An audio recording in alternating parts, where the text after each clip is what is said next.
Dans le cadre de l'apprentissage de la lecture, il peut vous arriver de vouloir lire avec l'élève dont vous vous occupez.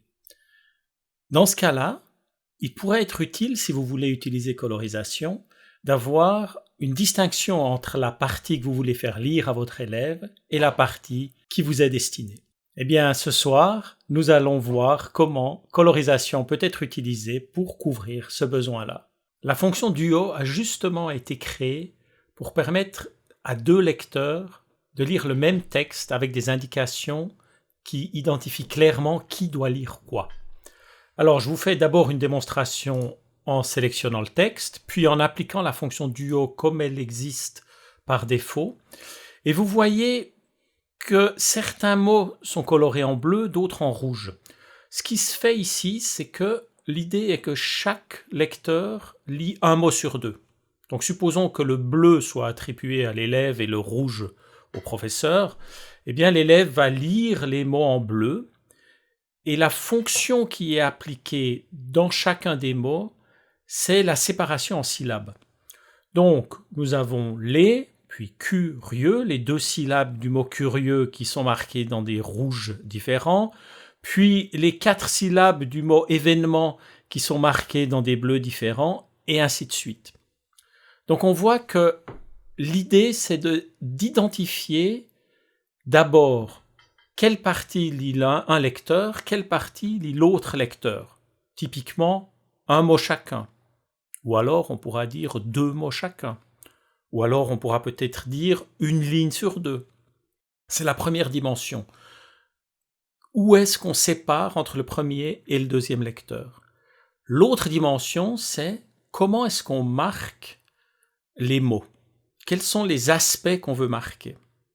Eh bien, pour découvrir comment sélectionner ces différentes possibilités, nous allons entrer dans la configuration de colorisation en cliquant sur la petite flèche ici qui nous permet d'afficher les panneaux de configuration et on voit différents onglets et c'est dans l'onglet Autres que nous voyons ici en bas les 2 boutons qui sont liés à la fonction Duo.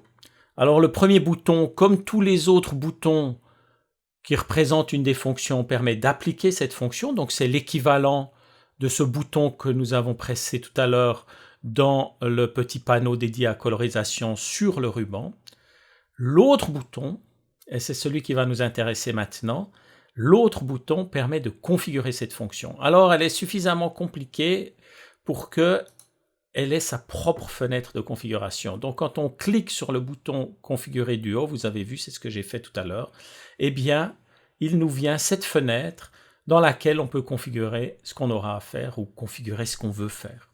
La première chose qu'on constate, c'est que nous avons cette fois 2. Donc on voit qu'on est passé à une situation où on a 3 mots en bleu, 3 mots en rouge, de nouveau 3 mots en bleu, etc.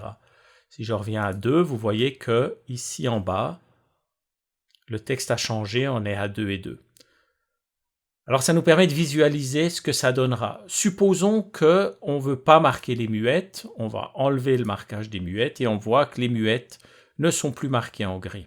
Une fois que vous avez choisi, si vous vouliez alterner sur des mots ou sur des lignes, combien de mots doivent être pour le premier lecteur, combien pour le deuxième lecteur, vous pouvez choisir comment coloriser chaque mot. Le plus logique ou la fonction qui paraît le plus adaptée à ce genre de situation, c'est de coloriser par syllabes. On scande les syllabes sur les mots bleus pour le professeur, les mots rouges pour l'élève par exemple, mais on peut appliquer n'importe laquelle des fonctions de colorisation sur les mots du professeur avec la configuration 1 et les mots de l'élève avec la configuration 2. On va faire un essai avec les mots. Supposons que je marque les mots. Vous voyez en bas que puisque nous avons décidé de changer après 2 mots, les 2 premiers mots sont marqués en bleu, et puis nous avons l'alternance entre le bleu foncé et le bleu clair, et les 2 suivants en rouge. J'aurais très bien pu dire 4 mots chacun, et vous voyez, nous nous retrouvons avec cette situation, 4 mots pour l'un, 4 mots pour l'autre. Vous pouvez faire la même chose avec toutes les fonctions ici, à vous de découvrir en quoi cela peut vous rendre service. La dernière chose qui est présente sur ce panneau de configuration, c'est ces boutons défauts. Alors pour vous montrer ce qu'ils font, a priori c'est assez logique, ils vont remettre la configuration dans sa situation par défaut. Je vais m'amuser à copier. Vous avez déjà vu qu'on pouvait, en cliquant sur le bouton droit, copier ou coller certaines configurations. Donc vous avez vu, j'ai copié ce rose ici, et puis je vais m'amuser à le coller ici plusieurs fois, juste pour vous montrer ce que ça donne.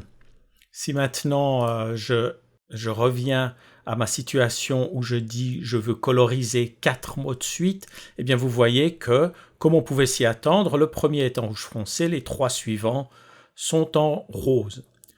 Si je clique sur défaut 2, tout revient à la situation par défaut. Si j'avais cliqué sur défaut 1, j'aurais eu la même chose ici. Et puis si j'avais cliqué sur ce bouton défaut ici, c'est toute la configuration qui serait revenue à sa situation de départ, y compris cette partie ici.